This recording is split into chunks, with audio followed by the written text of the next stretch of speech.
हे धन्यवाद व्यक्त करतो मी, त्यांचे आभार व्यक्त करतो की तिसऱ्यांदा त्यांनी जो विश्वास दाखवलेला आहे महायुतीवरती, माझ्यावरती, आज तिसऱ्यांदा निवडणुकीला सामोरे जात होतो आणि तिसऱ्यांदा देखील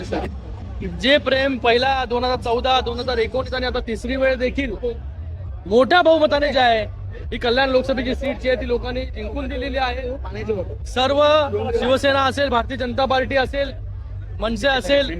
आरपीआय असेल, राष्ट्रवादी असेल, सगळ्या पदाधिकारी, नेते, कार्यकर्त्यांचा खूप खूप या ठिकाणी आभार व्यक्त करतो की त्यांनी 2 महिने जो प्रचार या ठिकाणी केला, जी मेहनत केली आणि त्या मेहनतीमुळे जे आहे आज हे यश जे आहे आपल्याला पाहायला मिळालं. उल्हासनगरमध्ये टीओके असेल, साई पार्टी असेल, हे असे वेगवेगळे सगळ्या पक्षांनी एकत्र येऊन जे आहे या ठिकाणी काम केलं. मी या देशाचे यशस्वी प्रधानमंत्री नरेंद्र मोदी साहेबांचे धन्यवाद व्यक्त करतो, माननीय मुख्यमंत्री एकनाथ शिंदे साहेबांचे धन्यवाद व्यक्त करतो की त्यांनी विश्वास दाखवला आणि तिसऱ्यांदा या कल्याण लोकसभेमध्ये निवडणूक लढण्याची संधी जी मला दिली आणि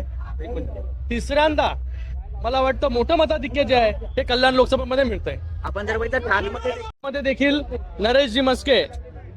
माजी महापौर शिवसेना आणि त्याचबरोबर प्रवक्ते शिवसेना पार्टीचे, हे देखील मोठ्या मताधिक्याने जे आहे निवडून येत आहेत आणि आज ठाणे आणि कल्याण